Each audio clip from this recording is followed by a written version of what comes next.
So this is Unit 5, Part 1. We're gonna try and do this. This is gonna be focused on boards and shields and power and sort of making sense of the ecosystems that hobby electronics live in right now.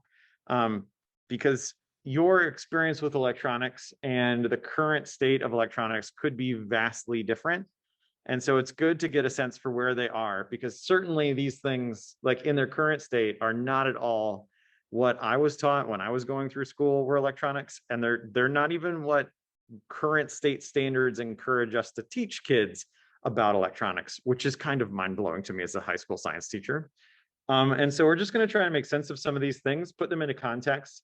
And the big goal this week, I said before, and we'll say again when we get towards the end, is going to be to just put together the first steps on getting started with one of these. So soldering together a few electronic components, sort of how that mechanically fits. And then right after, since you'll probably be in the space physically with me, we'll plug it in, turn it on, and get some lights blinking right off the bat. So it'll be just sort of a first couple steps into that zone. There is a 5.2, so there is going to be a second half to this where we'll be focused just on LEDs. So we're going big picture for this week and sort of getting our first plug-in, first power orientation. And then next week is going to be just making things glow. So we're sort of stepping in a nice slow pace, trying to do just those two things. And it's going to give you context that would be a great springboard for if all of a sudden you stop doing foundations, you'd still have a fair amount of information that you could start as a continuation point. So we're going to do all of that. We're going to get some science review, just buzz through some quick vocab words that you probably heard, but it's good to hear once again. We're going to go through general ideas for these different electronics platforms that exist nowadays, talk about the major electronics teams that are out there, because there's a few different companies that are selling stuff. And then we'll talk about types of add-ons and then soldering and power and batteries and some of those things. This is going to be pretty quick, so feel free to stop me at any point if you have a question, but I'll make sure that I'm highlighting the important things so that you can get the key pieces. So with that, first up, some vocabulary, because it's always good to be able to know these words and sort of how they get connected. And one thing that's very clear is that when you teach this to kids, it's very hard for them to retain anything over a long term. That's something that comes better to people later in life. So even though you might have absolutely known it and passed the test on it in high school when you were 17 or 18, it does not mean that it sticks around. Getting to those things when you're a little older and have some more context, they usually can have more staying power. And that was definitely true for me when I was first learning circuits versus later on in life learning circuits. So these are if you wanted 5 science words, these would be the ones that I would say we go for. Charge, which is just generally a property of matter. Current, which is a charge flow rate or how much charge goes by in a given second. Volts is sort of like energy. Power is energy consumption. And then resistance is like friction. When you rub your hands together and they heat up, it's that resistance to movement, but for charge. And so we're just going to zip through 5 pictures to try and make sense of these things, but we're not going to spend too much time. I just want you to see that these 5 words are there because you'll probably hear them if you're rolling around with projects in this electronic space. The good news is that we won't need to do any math at all regarding these. That's not the point of our time together. I absolutely have in my back pocket a whole bunch of tests that I could give you if you wanted to, but that's not what we're here for. So we're not going to do that. The key, though, is that these are all things that are worth at least having a passing knowledge of. Like charge is one that's interesting. We often think about how much do I weigh? That's sort of a daily battle, maybe. And how much mass do you have? What's your mass in kilograms is a common thought people would think of around the world. In America, it's pounds, but whatever. But that's one property of matter, that it has mass. Another property is that it has charge, and not everything has charge, but protons and electrons do. And in this model, the atom, which is not the most up to date, but it's a common one that you see a lot of the time, the electrons, the yellow guys there on the outside of the atom, they have a negative charge, and all of your electronics, all of them, are just based around moving those little yellow balls around. Those little yellows, they're not even really spheres. They're like wave particle whatevers. But everything that we do is trying to get those electrons to move around to make ones and zeros is basically it. Then there's current, which is a property. This is one that's sort of a sleeper. Most people don't necessarily remember this word. They might remember voltage, but not current. This is for flow rate. So how many electrons pass by in a certain amount of time. And there's a very specific technical definition down there. Don't feel like you need to know that at all, but it's basically how much charge passes through a wire in a certain amount of time. And I would say that this is the one that in most of our electronics, you're going to need to think about more than the voltage. Current, if you have, when we get to wearable electronics, which we're going to do in a future unit, the big thing that you'll be worried about is the current in those circuits, because you don't want like 3 amps of current passing across your chest while wearing electronics. You want very low current. And so we'll think about how do you build things that you have small amounts of current that are passing around, or managing that so you're not eating up a battery super fast. One thing that wasn't on the list was alternating and direct current. So this is sort of a subcategory for those. Most of what we're going to do is direct current, and most of your electronics in your life, your cell phone, laptop, all of those actually run on direct current, where electrons only go in one direction. Alternating is what's in all of the walls, though. There's a good history story about 2 feuding scientists in America for whether alternating current or direct current were going to be the big thing. But there's like, for just a few electronics components, you can go from alternating to direct current. And so that's why we have alternating in the walls and direct in all of our electronics. Voltage is the big word that most people will know is tied to electronics. And it's just a rating for energy. So it's a certain amount of energy that comes in. For volts, most people will associate it with batteries or with high voltage power lines, right? And so it's a term that you can use as a rating. Most of the stuff that we're going to do is at 5 volts. Power is probably our last of these terms. Well, we have one more. Power is our next to last term, and this is the rate of energy use. So power ratings are something that you might see on the lasers. They're rated for 50 watts. They can be rated for other watts, but anything with a wattage rating is for the power use. Except for vacuum cleaners, which seem to rate their power in amps, which is odd, but whatever. And then resistance. So this is a little resistor, and resistance is opposition to flow, but this is just keeping, when electricity flows, there's going to be some opposition to it, and we'll need to have this word in our tool set, but it's just in opposition to letting current flow as fast as it can. So you want some of this in most of our circuits. We'll be able to calculate that out if we needed to. Other terms that are useful are series and parallel. If you've got batteries down here, that's what this little symbol is, you could have 3 lights in a row where the current has to flow through all of them. That would be a series circuit. A parallel circuit is how your house is set up, so that each outlet is independent of the other ones. All of your outlets, if you can plug things into each outlet and it won't impact any of the other ones. So if you plug in a TV over here and a toaster over there, they could both run or not run or whatever, and they don't impact each other. That's because they're parallel. But if you have a light switch, it needs to be in series with the lights that it turns on, because you want the switch to control whether the lights are on or off. And so series is what you do for like light switches in a light, and parallel is how all your outlets are wired.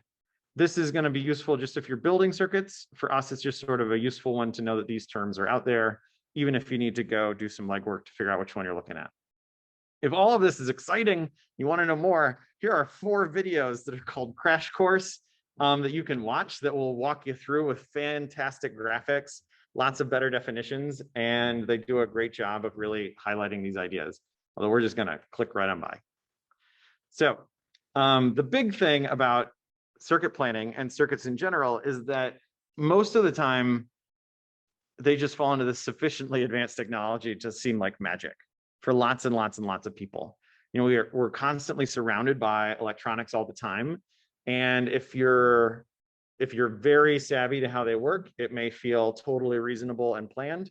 But I have had lots of friends, and especially family, that have really no idea how anything works at all. And that is totally just a part of where we are in the world. Things have gotten very advanced and complicated, and it's not easy to know how it's working. But with a little bit of effort, you can start to feel more at home with those things. And that's sort of the game plan. So we're going to take a look at this. Our big example is that when we talk about circuits, what I want you to think about, and the narratives that I'll use to talk about them if we're ever like describing a circuit together, it will be using water as an analogy, sort of like water in a trough or water in a pipe. A good example is this big thing here. You have a battery that can raise the water up, and then you're running around sort of in this higher state. I would call this like a high voltage analogy. And then you'll have something in the circuit that uses up that energy, sort of uses the height that you've got. And then you go back down and now you're at the bottom, and it just sort of coasts back to where it gets to the bottom of the battery. This reminds me a lot of those like log flume rides at a Six Flags, or Cedar Point is one that I'm used to, where you ride some crazy belt up and then you're in some log flume very high up in the air, just sort of cruising around slowly. And then there's one big drop that uses up all that energy. It's very exciting, very fun. And then you sort of float around at the bottom. Most circuits are often more complicated than this, but this isn't bad for representing like a flashlight where you have a battery and a light bulb, or if you have something as simple as a battery and like if you can imagine this as a plug and a hair dryer element with a heater, where it's just sort of a simple combo of things. You could think about circuits like this. Big benefits you get by thinking about it as water is that a valve is a pretty common thing to have in any sort of watery circuit where you've got pipes, and a valve is just like a switch in a circuit. So you can switch the flow of current on and off, and it works really nicely as an analogy. And so a faucet like this is a good analogy for a switch. Switches are something that we run into all the time. And just trying to think about how they work and how they fit together, it can be helpful to think about that as an example for what's going on. Ooh, Ileana, we do have Wi-Fi. MakeHaven's second floor, and the password is the same password that it always is for MakeHaven. Yep. And so, yeah, no problem. If you're thinking about the series and parallel thing and we wanted to think about switches, you can throw in switches into those circuits as well. A switch here would control all three of these lights, which is pretty close to actually the circuit in the room. The one switch over there controls half the lights in the room. So the switch has to be in series with these lights. And basically that means that there's no way for the current to move except for through that switch. And the same is true over here. This switch is in series with these three parallel branches, making this a way more complicated circuit than it was before. And then these ones here can shut off one light individually. So you might imagine stage lights where you could shut off the whole system, or you could turn on or off individual lights with different separate switches. So there's some interesting things to do with this. Luckily, none of that we have to tease out this week. But one piece that is important to think about is short circuits. And so when you're soldering your own circuits, it's not uncommon, especially for beginners or even advanced solderers, people who solder, to make accidental connections. And if you do that, you get a short circuit. And those are sometimes exciting. Sometimes they get warm, but mostly they'll make things not work the way you want them to. And at worst, you can have like, well, we'll not talk about it worst, but at best you'll have things not work, and then it can get more exciting after that. So hopefully we don't have any of those sort of situations happen, but it's good to know that a short circuit is just when you have a connection where you're not supposed to have one. And so electricity comes jumping around in ways that you didn't expect. So there's like our basic remember science class sort of discussion out of the way. Let's talk about some of these terms just to get introduced to this modern ecosystem. Here's 3 different terms that I would say we want to talk about. There's logic level, and this is essentially the voltage that your whole system runs at.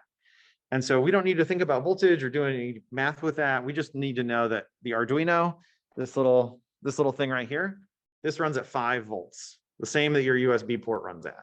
And so this is really stuck in there. But this runs at 5 volts. And so the most that it can give you is 5 volts. And basically, that's it. That's the whole show. It's worth it to know that this is 5 volts, but a Raspberry Pi, which is another computer type thing like this, it runs at 3.3 volts. So they have slightly different voltages. It doesn't matter too much other than they can be incompatible with each other if you try and talk across those logic levels. Microcontroller is another piece. It's this large rectangle. I'm going to hold it up close to the camera, even though it's probably impossible to see. And it's this rectangle that's on here. That's the microcontroller, that actual like rectangle bit right there. And it's the name sort of more generally for the board.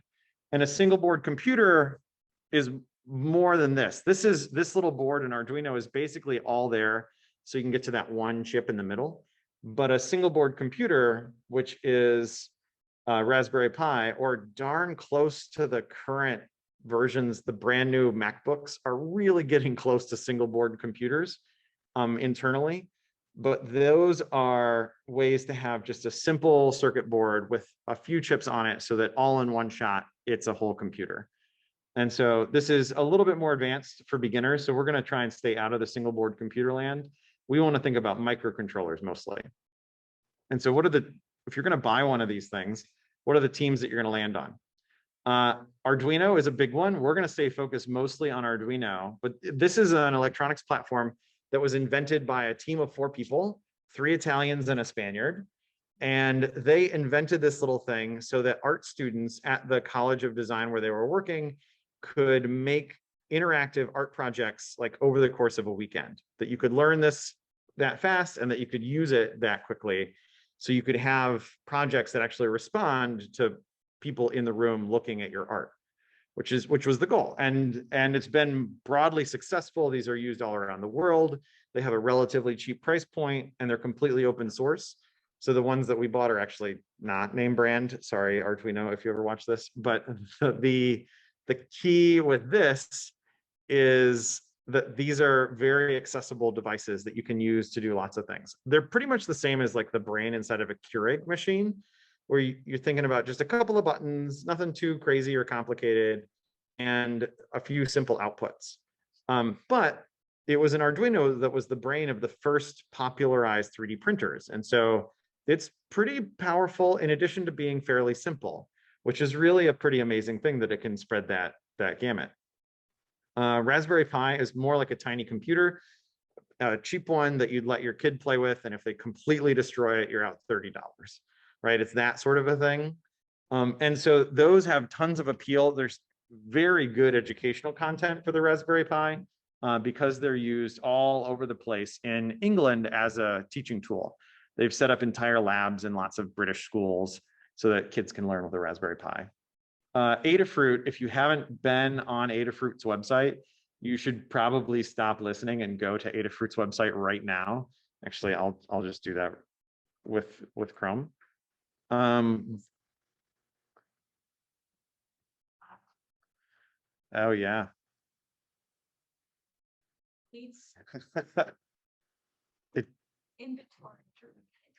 Yeah, you're totally right. It does completely deplete their inventory. And so Adafruit really has and here you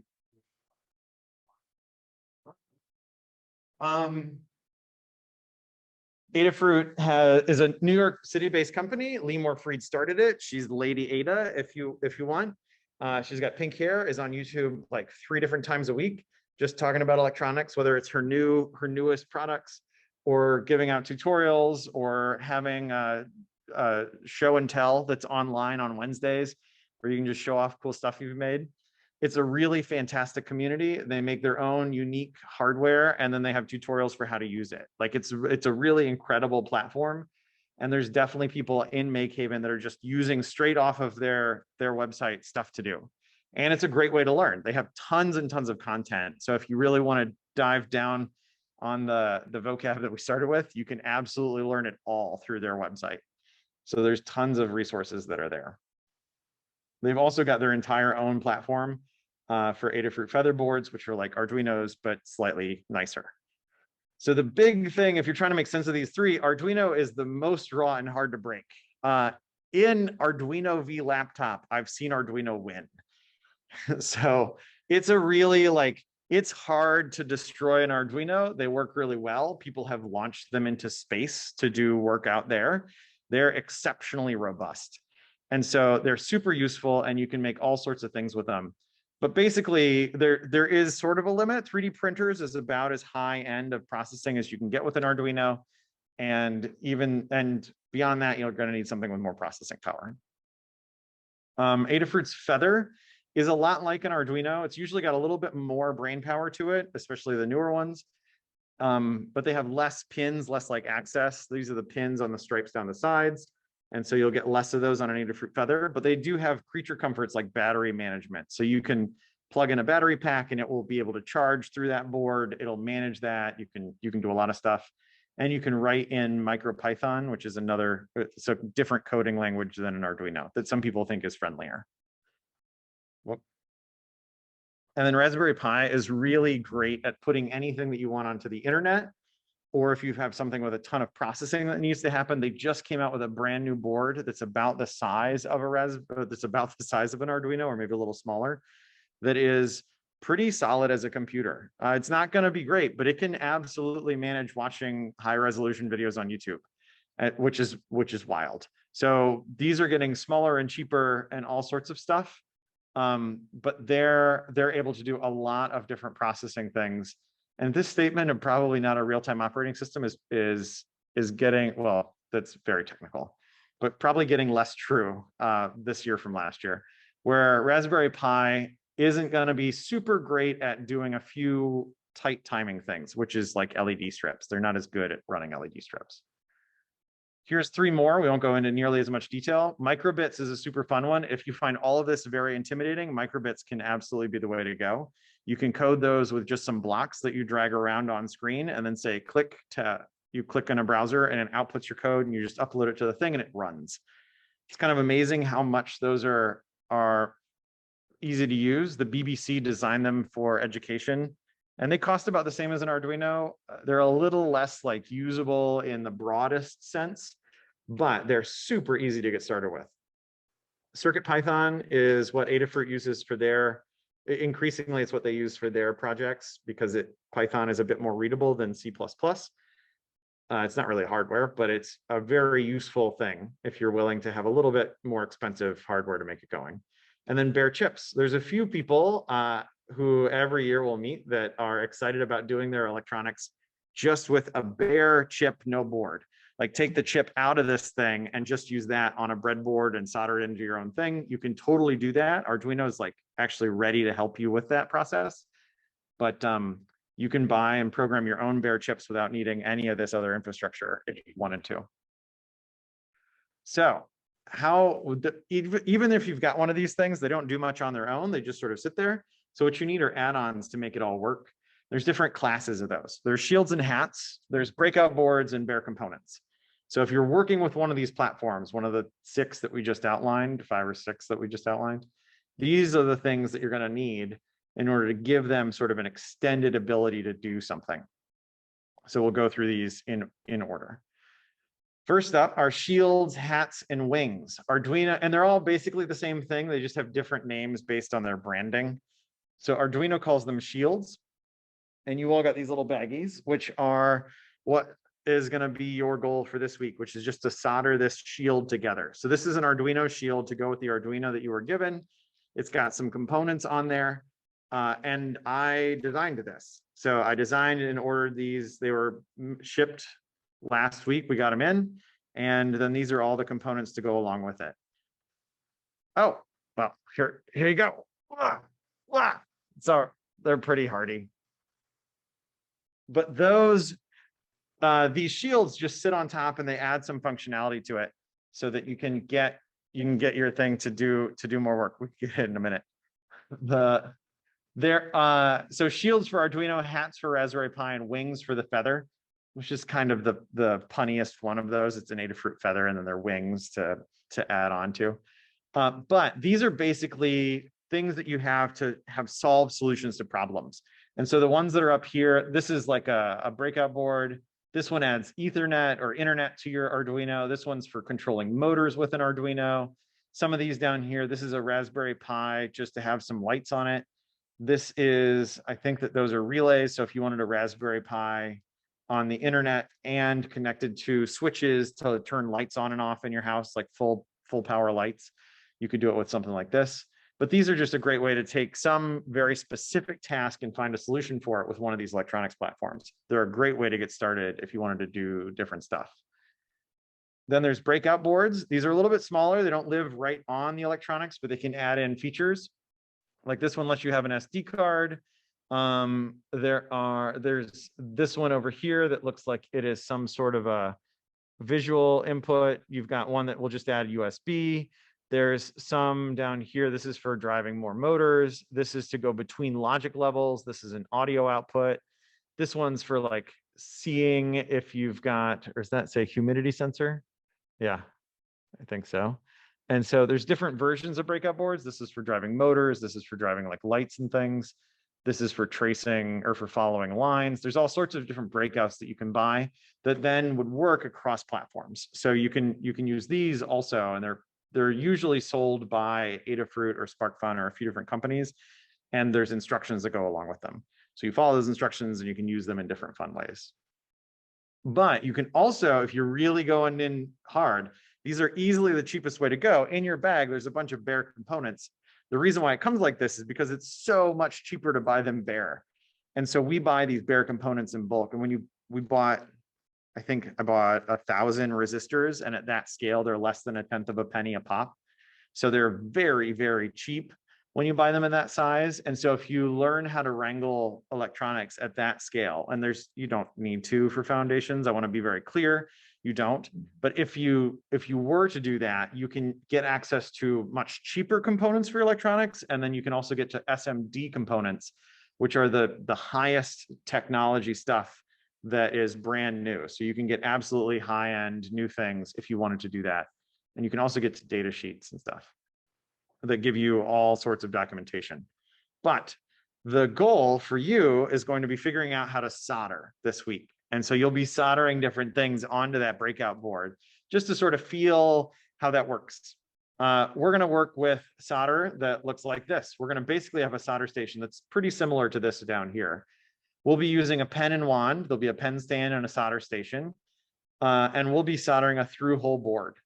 Our solder is going to look like this. It kind of looks like a wire. It's pretty easy to bend. It melts at about 750 degrees Fahrenheit, I think, if I'm not mixing those up, 750 Fahrenheit. And then you have a solder sucker for if you put a little bit too much on, you can take some off. This system is, my wife Carolyn calls it tiny welding, it's less stress than tiny welding. Basically, it's an exercise in fine motor skills. It's definitely something, if you have a certificate in soldering, you can be employed just to do that, to solder prototypes, which is totally an interesting thing. And it's certainly an art. Some people pick it up like that, and other people, it takes them a while. But I find it to be sort of relaxing, actually, because you're just like, you have to have your head in one space and doing nothing else. And all you're doing is trying to get this to work. A big part of this is flux. So if you're soldering with just this wire, what it's going to do is make a molecular connection between the metal materials. And when it makes that connection, well, you get a solid link electrically. But flux is there to help chemically clean everything in the process. And so we'll often add a little bit of flux to make sure that it goes well. There's tons and tons of videos. There's a whole class of cameras that you can buy. I'm going to play this and make sure it's muted. There's a whole class of cameras that you can buy that are very magnified for soldering. We have a telescope downstairs, or a microscope downstairs, that you can use while you're soldering that I would strongly encourage.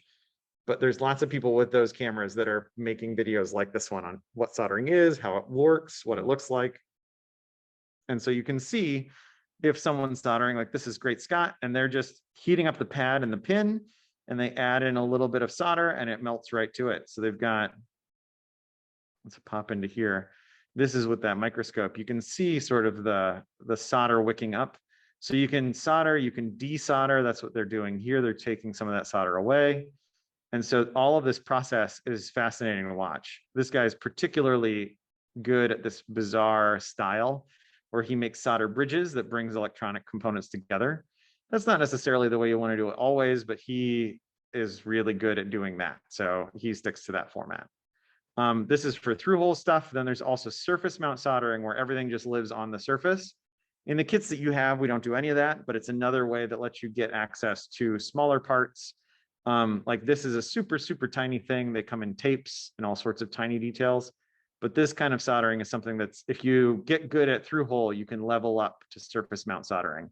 And then you can play with much smaller components that basically, and these are even like big ones of the whole set. You can get to tiny little things. And here, solder paste, if you get to this level of soldering while we're together, you'll be very excited to just watch it like melt and move all the components sort of magically into their position. It's a really neat trick to watch happen. So all of that soldering is fun to do. There's lots of ability to get good at that, but it's a great way to make sure that you're able to get access to projects that are otherwise hard to do. So we're going to try and practice that this week. But while we're doing it, it's worth it to talk about wires and perf board and how does this all fit together.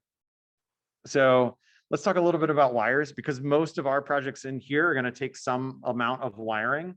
And so there's essentially two big categories of wiring. There's solid core and braided wires. The solid core wires are what your wires in the wall run for, like power for a light switch or the current that's carried to your refrigerator. Those are just a single conductor and they carry current along their surface. And that works great. They're pretty rigid. They hold their shape. They're easy to make connections with because they stay together. But actually, most electricity travels along the surface of a wire. And so having more surface is something that you can do if you braid a bunch of small wires together. So braided wire is another good trick that people use, like down here. And the other benefit is that braided wires are usually much more flexible. So if you have something that needs to flex and bend and not break, a braided wire will be able to do that reliably. If you have something like a wire that needs to run through a door, like a car door, might have a motor in the mirror or the locks and all those buttons that are inside of the car door, they're going to have braided wires that go back and forth between them. There's other more exotic wire types, like here's the coax cable that your cable TV comes in or your internet nowadays. And so this kind of a wire is another one. This is just a more exotic solid and braided. And the only reason why you do that is for some shielding. Another thing that's useful is in these kits, we have these little, like these things. These are braided on the inside of that plastic, but then they have added on a little solid core end piece so that they have the benefit of solid core, easy to plug in, and the benefit of being flexible. You just have to go to the trouble of getting or making these wires for that. Luckily, they come in our kits, so you don't have to worry too much. What's up? Not in space. Those are the other foundations.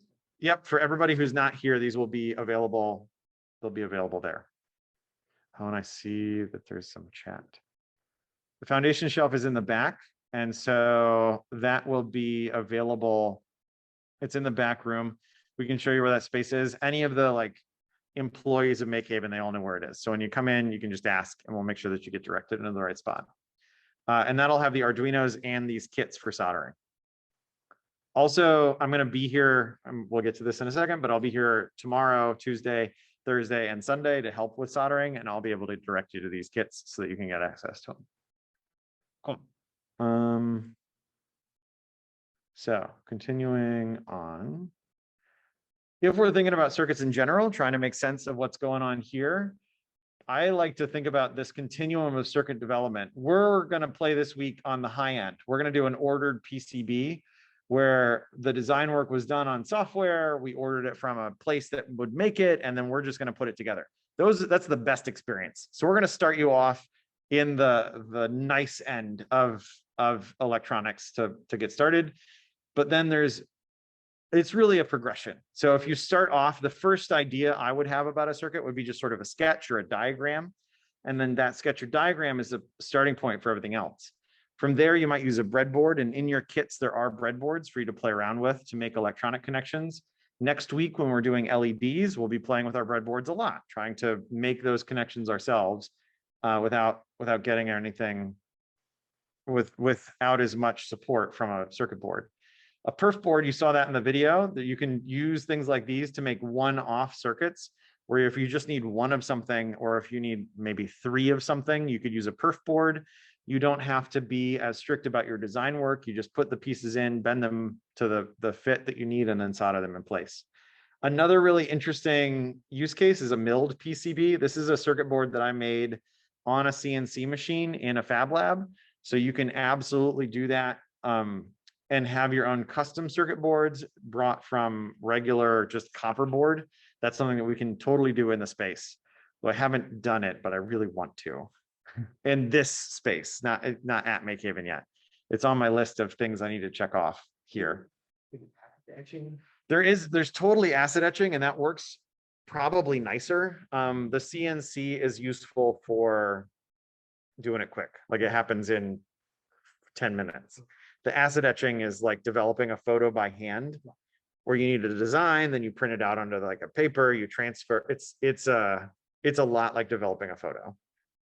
So, but it is totally how circuits were made before CNCs were so common.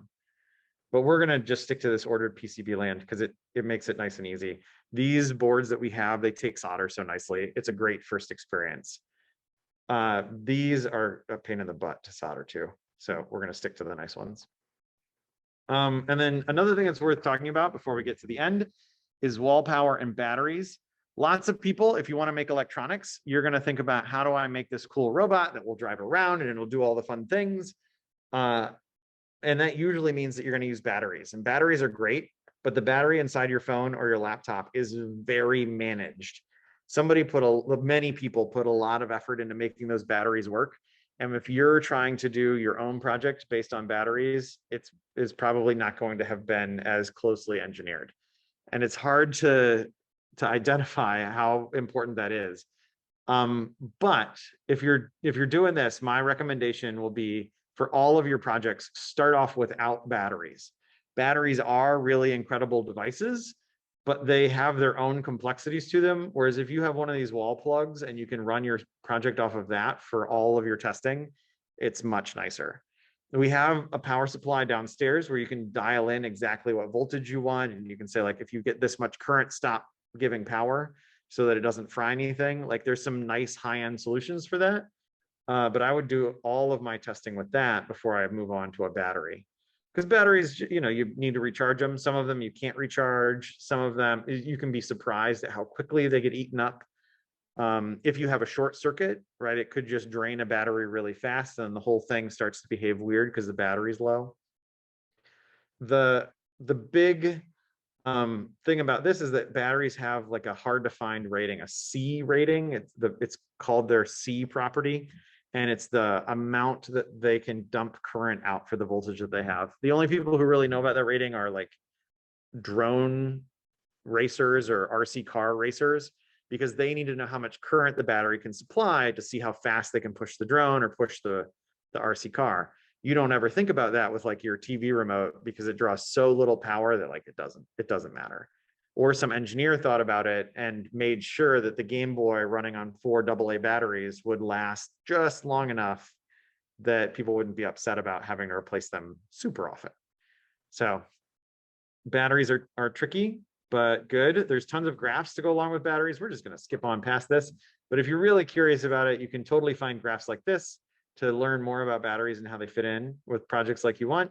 And charging and disposal is another thing that's tricky about batteries. These rechargeable batteries, especially nickel metal hydride, super nice. That's what most tool batteries have been for a long time, is nickel metal hydride, and they work great. They're pretty stable. The Samsung S7, anybody remember that one? It would heat up. They had a problem with the early S7s because they would heat up and burst into flames in your pocket if everything was wrong and the stars were misaligned. For a few people, they burst into flames. And it's just because getting this dynamic right is tricky. For hobby projects, it can be especially hard. And so often for like RC racers, they'll buy these lithium polymer safe bags that are basically just like, they're not asbestos, but they're like an asbestos bag. So if it bursts into flames inside of the storage, it just stays in the storage and it doesn't exit. But the long and the short of it is, be careful if you're trying to use especially rechargeable batteries, and you probably can't throw them out. And just to belabor this point one more time, here's this delightfully creepy video of Boston Dynamics robots dancing. Their first robots are absolutely plugged in with wall power. So their first versions of robots and all of their, whatever their crazy electronics are that are going inside, as cool as it is that this one's dancing and doing its thing, the first versions are always plugged in, so they don't have to deal with batteries. they'll actually just like weight the backside where the batteries would be so that it can balance as though there were batteries, but then they just plug in a cord. This video is still, It's terrifying. it's a little terrifying. Yeah, I mean, it's kind of fun. This is, Weird. yeah, this is our robot overlords. Did you see the new one where they're the Rolling Stones from all their spot dogs and they're like singing along to the, it's, I mean, they keep getting better and scarier. Yep. Yep. We'll just click on past this thing. Yeah. With a whole bunch of them. All right. So enough of that. How do you get started? How do you get started with electronics and doing all this? And basically, so there's a couple people in the class that already have experience with electronics. And so my suggestion to them is, especially since we're going to try and have this buttoned up in 2 weeks, your first project should be something that you think is too easy, because it will still be hard. And like, let yourself be totally fine with that. And don't pick something that looks complicated. Pick something that looks easy so you can hit your timelines, so you can make it work. And you want something with lots of good instructions. And so we're going to go through like, how do you choose that in a second? So here's how you choose that. How do you identify a good starter project? What you'd really love for a first starter project is you want full instructions with pictures. Like if you're following instructions somebody's got online, you want all sorts of pictures. A full bill of materials, and those two are pretty darn standard for Adafruit. If you're going to pick a project off of their recommended set, a full bill of materials because they want you to buy their stuff, and a full set of instructions because they want you to feel successful so you'll come back again. They're pretty standard from lots of these electronic shops. Circuit diagrams can be helpful to show you how to wire the things so that you don't have to guess. Code that's pre-written so that you just barely need to tweak it is really nice. If there's like a housing, an STL or laser file, so you could build from that. If you wanted to 3D print a housing from an STL, or if you needed vector files to laser cut that, you could do that also. And one thing is that a video guide is really nice, but they're not always, usually a video can't fit in all of the words that they need to. So a video guide, I would actually sort of steer you away from if these other pieces are missing, because then you'll have to be interpolating all of the stuff that it takes to bring it to life. And that can be a little bit tricky. Most of the time when people are making a video of an electronics project, it's not so much a tutorial as like, look at the cool thing I made. And then it's really hard to guess all the details from that, right? You're nodding, Ileana, like, yes. Right. Videos are fun to watch, but they may not be the most instructional. If somebody goes to the effort of writing out instructions, they're going to put all the details in that you would need to actually make it happen. A video is way easier to edit together and post. So here's my project suggestion. Everybody should just solder the provided example shield and upload your first code. And I'll be there to guide you through the whole thing. So I'll be sitting next to you with the soldering iron, helping you do that, getting you started. And then once it's done, the very first thing that we'll want to do is test it. So we'll plug it into a computer and see that it turns on and that you light up some lights.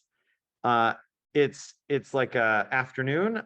I would say that for me, putting one of these together is like a 20-minute endeavor. And if it's your first time soldering, expect it to be an hour and a half if you're gonna like take your dear sweet time and go for it at a nice slow pace. But some people, even on their first time, it'll be quick. It doesn't necessarily mean that it's going to be that time frame, but that's a good ballpark to guess for. And we do have 3 soldering irons set up, so basically we can all be here and like have a soldering party and like crank through getting this up and running. And it's often helpful to have people around to like spot your solders and look at what you're doing and see over people's shoulder for the first time around. But if you're going for it, if you're instead saying, no, I'm already good at this and I want to try some other stuff, sure, you're still going to get an Arduino and a Shield, so you could totally do that. But then here's a list of links for different ones that you can try, like an optical theremin. You can make an instrument, a binary clock. I've sort of categorized them for what are starter and moderate projects. You can do embroidery where it lights up. There's word clocks where it says the time in words. There's a light cube, a tipping rain bucket gauge. There's, let's see, a cat bot, automated cat laser. This looks like fun, right? So it's just a laser that moves around and points at the ground so that your cat can be very entertained, because they do love lasers. Or here's, let's see, the word clock. This has got to have a good picture that goes along with it, where it says, 25, right? And so you can see all of these times. They're sort of represented in an interesting way. Somebody figured out this arrangement of letters for how you'd get all the text that you need for the times to be on there. And then the clock will light up the different letters in different colors so that you get the words to describe the time, which is a really fun project. Let's see, what's the embroidery? There's some really cool embroidery stuff where you can have like, here's a hand holding the cosmos on strings, but you've got these LEDs that can be lit up and glow, and this could be a piece of wall art that you have up on the wall. There's lots of fun opportunity for that. So there's all sorts of fun, crazy projects that you can get access to. Some of them are super practical, like maybe you want a tipping bucket rain gauge where rain comes in, it tips this thing back and forth, and you can electronically monitor how much rain has fallen in a very measurable way. So if you're super into gardening and you want to know how much water has happened, you could do this, and it could be pushed as a notification straight to your phone if you're really going for it. So there's tons of opportunity to make very interesting, complicated things, electronic instrument. And I would encourage you to explore these. Like this is available. Here's one that I'm thinking about different people who might like these, but there's tons of opportunity to make crazy different devices. And I think that even though electronics can be super terrifying at the start, if you've never done them before, the payoff can be so good.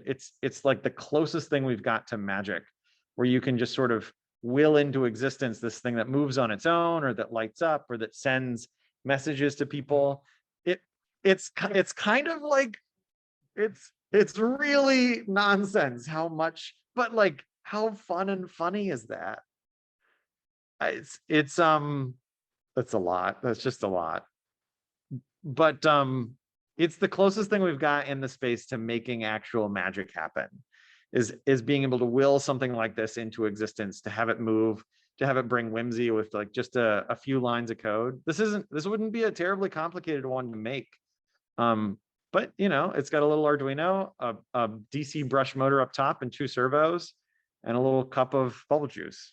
It's kind of a fun, like, how happy would that make somebody if I got you a bubble machine and then this is what you plop down, right? It's a fun little trick. So and then light cubes, these are sort of mesmerizing. If it'll load, come on, you can do it.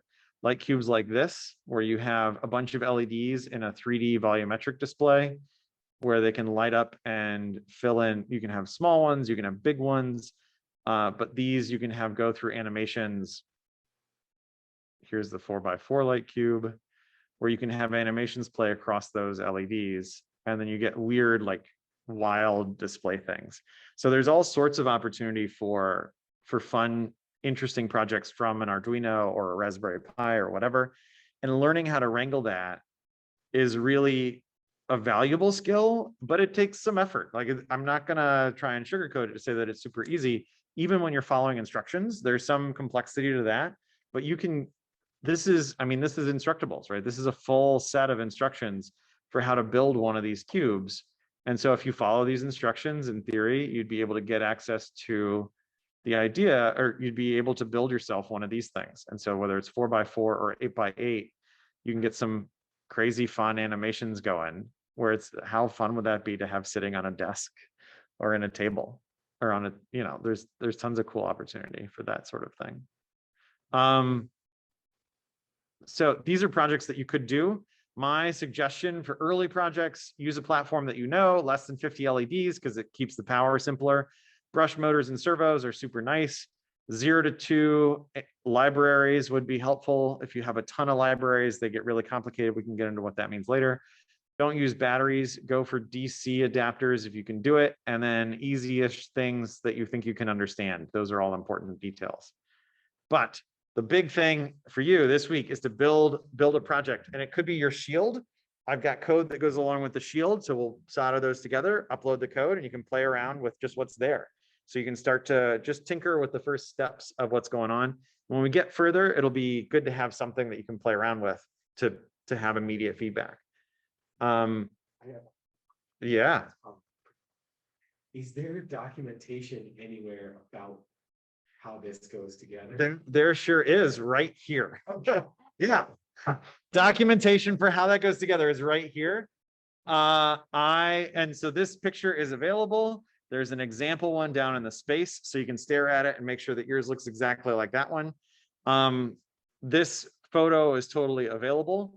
And there's a fair amount of documentation about what, like underneath each one of these on the board, it says 330, which is code for orange, orange, brown. And then these brown, black, orange are 10Ks, and it says that there. But there's information. And then all of these like other oddly shaped things, they basically only fit in one spot. So it should be a relatively, they were selected so that that was true. It should be a successful experience on your first go around. And it gives you a variety of different inputs and outputs to play around with so that you can practice soldering. You can see how these things work. You can play around with the code to give you examples. And pretty much like having this one nice starting experience with a pre-made board will give you a context for like how it all fits. Yeah, what's up, Ileana? Not sure if you can hear me on the mic or not, but I'm going to speak loudly either way. I can. Okay, awesome. So in case people are feeling shy, because I also felt this way when I started soldering, if people are feeling shy about actually practicing on the board, I have several boards that you can just practice soldering on just to get used to it. And then there's like, you're not ruining anything because it's just extra boards that I haven't used for anything. So I can just have those. Yeah, and we have 1,000 extra resistors, and we have extra actual circuit boards to play around on. So usually you do the shortest things first, work your way up to the taller ones. So if you do the first resistors and then you realize on resistor number 4, this is chalked, I need to get a new one, we can do that. So that's possible. So awesome. Cool. So we've got this. This is the documentation. I'll also be there to help and support while you're putting it together. And so if you wanted to do starter projects, you could do any of these. This is an even longer list of like edge lit fake Nixie cubes. Oh, look at this one. This is a good one. An owl clock where it looks like that. How fun is that setup? You could absolutely go for these and this is on Adafruit. So this is Adafruit's website. This is their blog. Here's the project. You can see they've got videos explaining it. Somewhere in here is absolutely going to be like a materials list and stuff like that so that you can buy it, that you can buy all the stuff you need to make that. But these are just a whole collection of different pieces. Oh, an LED matrix, 26 by 24 by 6. There's all sorts of different options for stuff that you could make. If you wanted to go for those, you absolutely can. But I would also strongly recommend that for anybody who's just getting started, you should just do the Foundations example Arduino Shield. And I think I linked to this. Here's the website that I wrote up. If you wanted to see the exact circuit diagram when it finally loads, here's the actual connections. If you wanted to nerd out on all of this piece of it, these are the circuit elements that are in there. And then you can download the Gerber files themselves, look at the bill of materials, or see the example sketches. These might even need updated. But this is to test things, to do some test runs on these Arduinos so that you can play around with these exact examples. So there's lots of opportunity there to try and explore all of this and how it fits together. But for most people, I think it's going to be solder that thing together, get it plugged in, turned on, make sure that it blinks in the ways that you want it to. So that was a lot that we just went through. Sometimes it can feel like a lot, but I think once the soldering iron's in hand, it actually goes a lot better than you might initially expect. It's like a big scary dog. It just wants to cuddle. In there is the Arduino. So if you open that up, you'll get a little box that's got this thing in. And so you'll have inside comes the Arduino itself, a cord to plug it in. and a collection of LEDs. Those are the jelly bean looking things. And then resistors that are of European style. So they've got 5 mark. I think that's European style. They have 5 marks and a breadboard. So the breadboard is the way that you temporarily, we're going to need this a lot for next week when we're doing LED week, because you'll be practicing just plugging in LEDs and trying to get them to work. Or you could, if you already know that you want to, and I'm going to be advertising like what are LED options for you this week. So if you absolutely know you want to buy a cool neon tube so that you can play with that next week, you could buy that this week so it ships and arrives by next week. Or if you want an EL wire or something, or like a pixel strip so that they're addressable, any of that you could buy this week if you wanted, if you knew you wanted to play with more than just these like discrete LEDs next week. So those are sort of those are the resources that we've got to hand you and that we'll be working with. And everybody has, we bought an Arduino for everybody, and I made these little gift bags for everybody for all of the components. And I'll be around to help you solder these, like I said, Tuesday, tomorrow, Thursday, and Sunday. And I think I'll be here like Sunday afternoon. There's a facilitator that will be here Sunday, like 10 to 1. So if you're a Sunday morning kind of person, you can totally do that with Mike Lurch. Or there's somebody here on Wednesday, Coleman's here on Wednesday, and he's a metal shop and electronics facilitator. So if you already worked with him in the metal shop, he can totally help you out in the electronics world also. So there's a lot of people around to support. Both of those guys will be able to figure out the shield on the fly. So they'll be able to help you. And it's a good one to come in and like all sort of learn how to solder together. So yeah, that is the, let's get back to Here tomorrow. Tomorrow I'll be here sometime after 5. Yeah, during the week I get here a little bit after 5:30, somewhere in that ballpark. And then on Sunday I'll be here somewhere around 4 p.m. Yeah, and then here until like 8 p.m., something like that. And Thursday would be about 5:30, somewhere like that also. Yeah. Thursday is a good shot. So any of those are totally possible. And it's, you know, it's actually pretty, like I said, I find soldering kind of calming. Once you get going, you just sort of like, you're trying to make the little Hershey kiss shape out of the metal, and it just becomes sort of a pattern that you follow. And then once you're done, in this case, you'll be able to plug it in, and that little LED, this one up here on the top left, will glow any color that you want. It's an RGB LED. So that one package can give you full color ranges, which is really cool. And the components in general. So this is a full color LED. This is just a single color, and you can choose that. This is a button to press. This is like a potentiometer knob. So it's a knob that only spins so far. You've probably had some knobs in life that turn that way. This is a light sensor. Like if you have a light for outside of your house that turns on at dusk, if you looked at it on the top, you've probably seen one of these with a weird squiggly red line on it. That's a light dependent resistor. And then this thing is like the volume knob on any stereo, where you can crank it and keep cranking and cranking and cranking. And it goes in a circle for forever. That's an encoder. An encoder is a really useful one because it lets you have full infinite rotation. And then this one also has a button built in. So it's also got a button of its own, which is kind of fun. So we'll be building that, and then you're able to play with all of those with some code on the Arduino, but our goal is just going to be to solder it up, plug it in, and then get you started with the very first tinkerings on all these things. So yeah, that was a lot, and I've still kept talking. So I'm gonna stop. And now I think it's time for show and tell, because lots of you have made really cool stuff over the course of the week.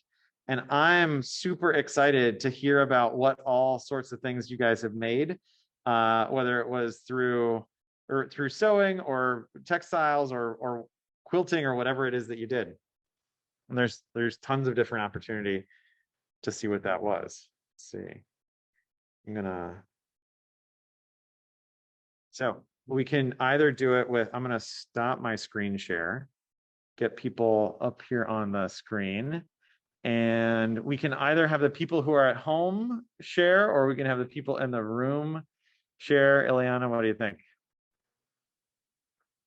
First. Oh, Oh, that's true. We have.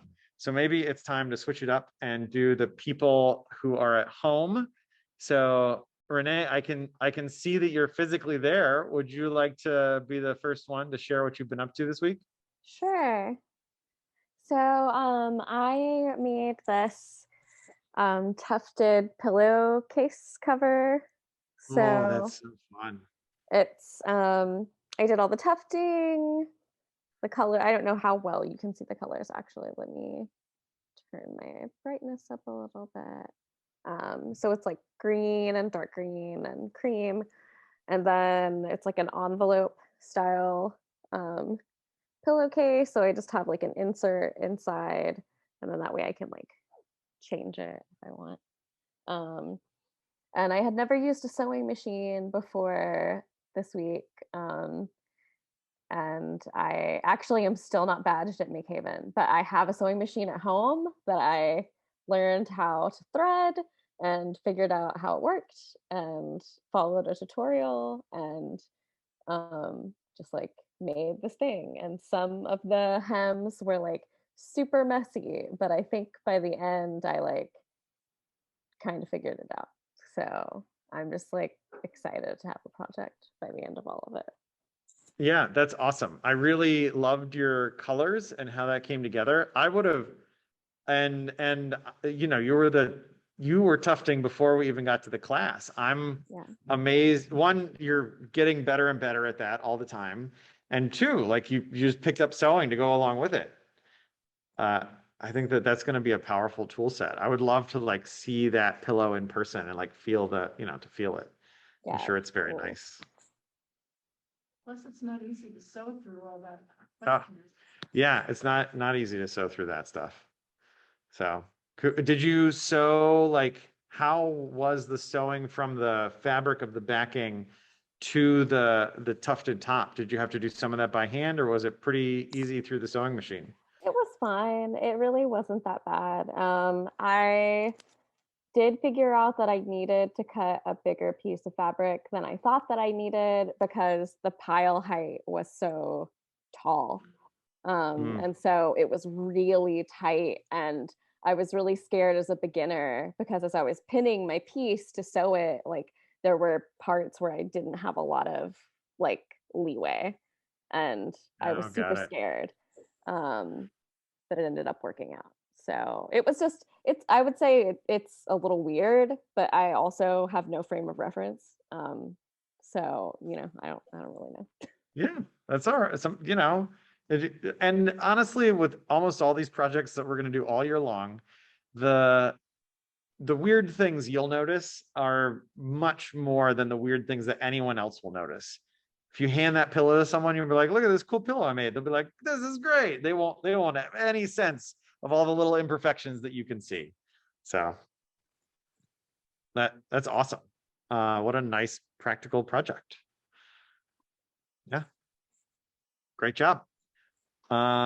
Let's see. Next up, we have on my screen, the way that I've got things viewed would be Arvia. Arvia, are you around? Do you have anything that you were up to this week?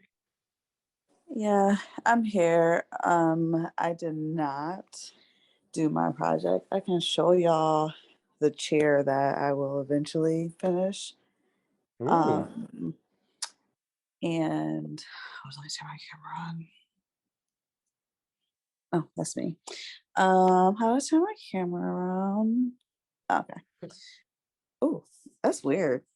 Wait, my Oh, background it's the Zoom background. Yeah. How do I turn that off? Background. Oh, but are you upholstering that chair? Yeah. So here's the chair. I'm going to eventually put the fabric on, but it's a chair I found.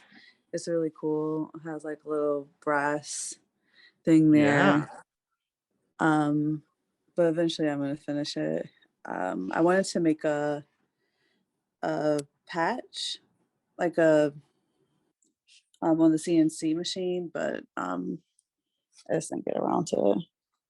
Yeah. Well, and the CNC embroidery machine has got a lot of like workflow to it also. Mm-hmm. So Yeah. So I haven't designed the actual patch it, but eventually I'll get to it. Yeah, absolutely. We're gonna, like I said, we're gonna circle back and we'll have e-textiles, and the CNC embroidery is totally a part of that e-textiles. So there's some cool opportunities. I would love to play around with that patch making system with you, because I would, and somebody on Slack just tried to do a hat embroidery piece to order, and I'm very excited about making a MakeHaven hat. Yeah, I was told that wow, I don't know if when it's gonna happen, that I guess there's gonna be a hat embroidery hoop ordered. I asked for it because I thought we could do it just with the regular hoops that are there. I don't know when that's gonna be ordered though. I hope soon. I saw an Amazon link and it looked like it was $15. So Oh, you know, okay. if they're dragging their feet, I'll get one. Right. Right. Yeah. Exactly. Yeah. Cool. Awesome. I can't wait to see that upholstered chair. It was such a cool find. I think you're gonna love that. You find that chair. Oh yeah. Lisa's asking, where'd you find it? Randomly at Savers, it was like $5, and Oh, it's great. yeah, it's a really cool find. I love it. Totally. Mhm. Awesome. Let's see. Next up on my screen for remote people, we've got Norm. So Norman. Okay, I didn't do, can you hear me? Yep, we can hear you. So I'm gonna try to share, oh my gosh, share my screen. Yeah, I didn't do a Yep. whole lot, but the most practical and astounding thing for me was finding out what these little things are. That looks like a coin. I always Yeah. saw them in the boxes that my mother used to have. I had no idea what they were. But as my Yep. eyes get older, I realized it's a threader and it's so useful to me. I managed to make this beautiful container fabric pocket box, which is terrifically Huh. valuable and useful. And then I started thinking about what to do about this. This is a thing, this is a piece of silk I got many years ago, and I've been hanging it in a wall in our room, but it's faded. And you see, I built a kind of years ago, I built a kind of a displayer thing that it hangs from, but it's really faded. And I was thinking, I looked around and I saw that you get fabric things from a place in Seymour. And I was thinking maybe of sewing some of them together possibly, but these are a thing called, what is it called? But it seems like a very light cotton, and I'm not sure that it'll be strong enough, and it might need a backer to it or something. Somebody suggested to me that instead of making something, so this isn't a fabrication, you could use an obi belt for like a kimono, and they do sell these things. But the thing is, they're usually a foot wide, and what I'm looking for is 2 feet wide. And they're not usually quite 8 feet, but they're long. So I could maybe nestle it in there someplace. So I didn't make anything, but I'm thinking about it. This is the beautiful thing I did make. Well, it's lovely. And we were just chatting before class in here about those little coin threader things, how pretty much they become necessary. I've always was baffled by them. I have no idea what they were. Yeah. But I'm pleased to know. Yeah. And I use them all the time, every time now. It's just the way it is. So good find. I hope that you find a solution for your silk hanging. I think that that'll look really nice if you can get a nice piece to fill it in and remove or replace some of the faded aspects. Well, maybe somebody knows. The one I found is batik. It's a cotton thing. Is that going to be too light to make a banner out of? I think it'll depend on how it has been dyed and structured. It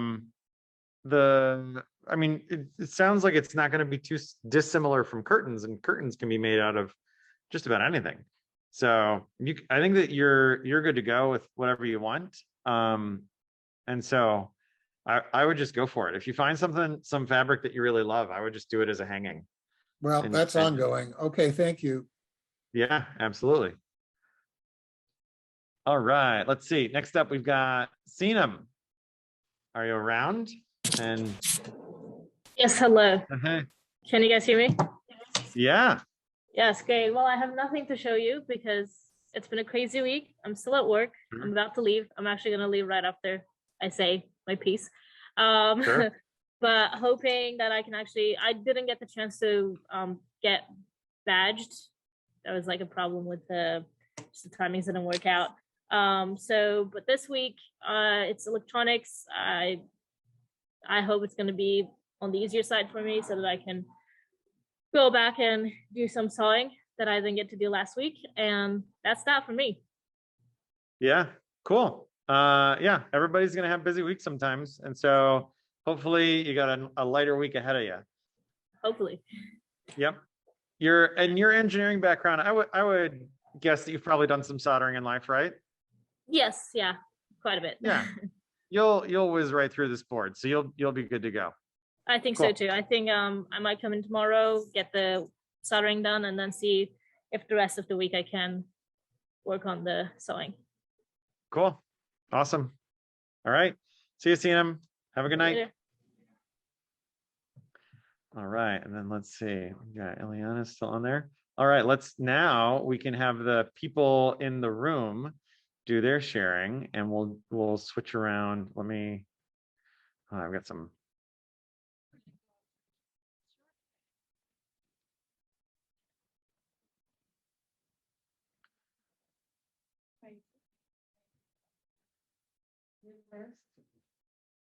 Hey guys.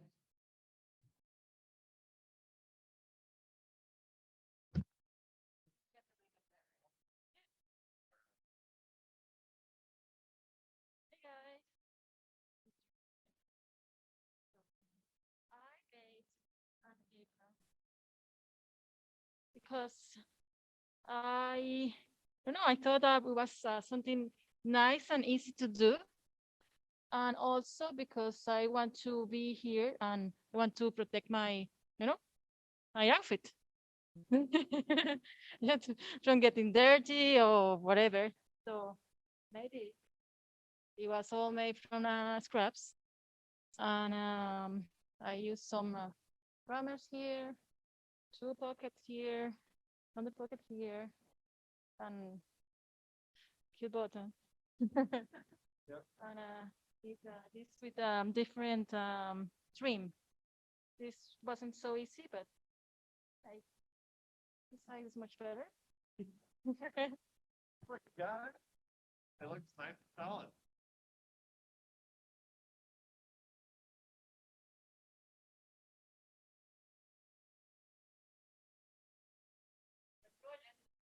Then I came back and I just started thinking, come back. This is pocket. Right? Yeah. Yeah. It's like I really enjoy it. I really like it. And I feel like my favorite unit. Yeah, well, that's exciting. I think you really crushed it on grabbing 2 projects and just going for it. You just it just happened all of a sudden. I was around while you were making that bag, and it went from no bag to all of a sudden it was there, like in a half an hour maybe. So yeah, that's great. It looks like All right. James, you could go. All right. I have this really awesome vintage West German winter parka that I crashed skiing in and tore the side of open. And in the decade that I've had it, they've gone from like $10 to like $200 on eBay. So I put a kind of crazy patch on there. You can't see the stitching is like bright purple. It was just the first one that I grabbed, and I used a scrap, and I think I saved it for like a few more years of use, and sewing's awesome. I fixed a thing. Yeah. It's super exciting. I also bleach dyed this sweatshirt that I had. Let me hold that up there. Kind of on a whim yesterday, and I'll probably be doing more of that too. It's a lot of fun. It's pretty cool. Came out nice. So yeah, that's what I did. Yeah, very nice. So first I have to backtrack to metalwork because I last week did my metalworking project, I can carry this up to the camera if you want. which okay. Yeah. On the water jet, I cut out the square and then the 5-petal shape out of the square. It's a 1/4 inch thick and it's going to become a die that'll go into a jeweler's hydraulic press to form that shape in a pillow shape repeatedly. And then you can solder them together and make beads, or you could use half of it and enamel inside of it, any number of things. So the big proof of the pudding is going to be tomorrow when I go to Guilford and put it in the press and see if it works. I mean, I think it's going to. It looks really nice. Yeah, I mean, I don't know if I have to round the edges if they need to be this sharp or they shouldn't be, so I'll find out. Yeah. Yeah. But that was so much fun working on that piece of equipment. Yes. The water jet is just a blast. It really is. Mhm. So then, yes, I've had experience in sewing, but I have a really basic sewing machine and I just decided to use it and get it working. So that's what I did. And so this fabric I had I can. printed with silkscreen ink and leaves and stuff. So that I printed not this summer, but the summer before, and it just sat around and sat around. I said, I gotta make pillows out of this. And finally, you provided the opportunity where I could say no. There you go. So I did that one. So this was printed with like actual plants? Yeah, That's awesome. yeah. It looks so nice. Thank Yeah, you. this is beautiful. Yeah. So it was all, I pre-cut the pieces so I would know exactly where to print everything. And then this one, I printed with vegetables. So it's corn, corns, like not a string bean, something a bigger kind of a bean, and Oh, yeah. parsley and So well, cool. marigolds too. It turns out you can eat marigolds if you really want to. And I love that they've got like the 2 color on them, that you really like, you were able to do some of that by probably painting on the color on the side of the flower. Yeah, When and you then press then it. you put it down onto the fabric. And the corn silk, I painted gold ink on it and smashed that on there too. Oh, yeah, that looks really nice, actually. It's like sort of an abstract texture, Yeah, but it adds something, especially because it's all right by the corn.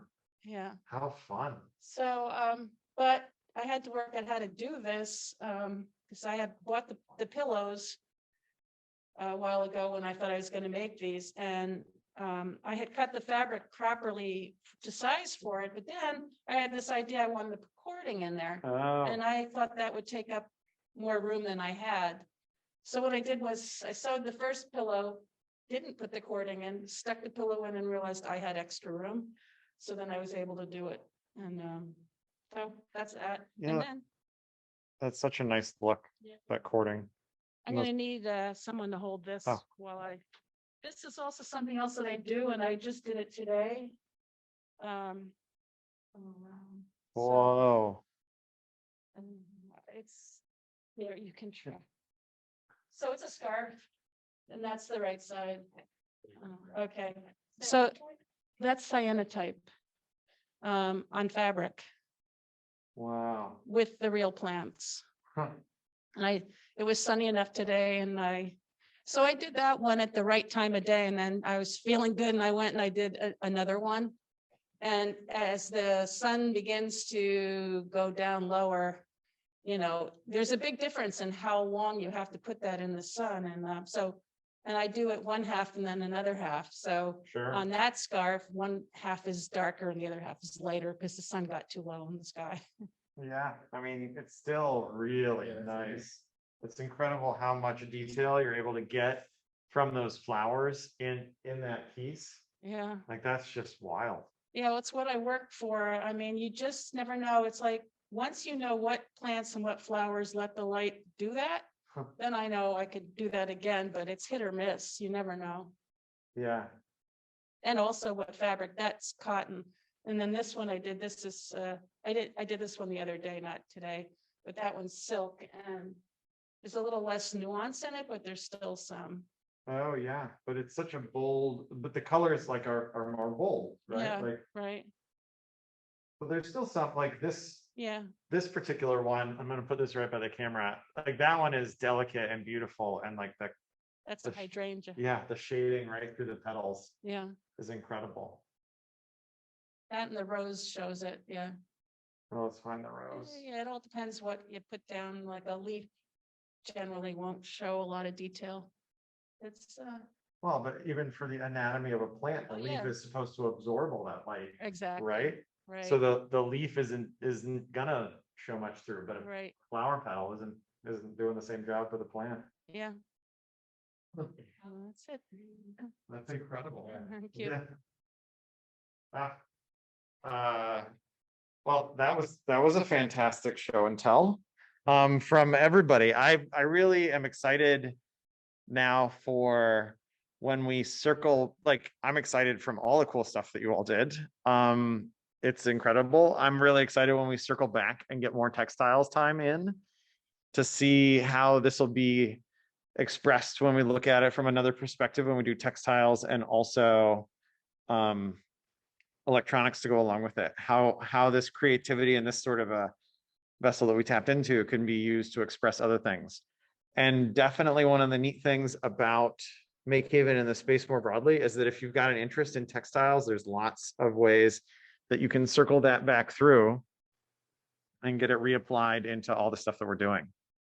Man, this is a good show and tell. I feel like I learned a lot. Just to see those blue scarves and how incredible that is, and the printing onto stuff, how quickly, Annie, you were able to whip out the projects that you did, and the bleaching was really fun. And all the cool stuff that people are doing at home. It's great to see the variety of things like the tufting. Renee, you just keep cranking out tufted items. I love it. It's exciting to see all of the different things that we're doing, that we're pulling off. Oh, my project is I need to start delivering is what I need to do. Yeah, I'm gonna get to it. The electronics though, I think we'll have a very uniform show and tell sort of experience. We'll be able to talk about our experience over the course of the next week. And I'm working on my project. I got to get to something big. So we'll be doing that. But it's 8:30, and I think that probably it's good to call it for where we are. No reason to drag it out. And if anybody who's here wants to get started soldering, we can absolutely do that right now. So yeah, that's totally possible. So with that, for all the people who are at home, want to say good night, and we have some presents for you next time you come into MakeHaven, so you can do some soldering. Cool. All right. Good night, everybody.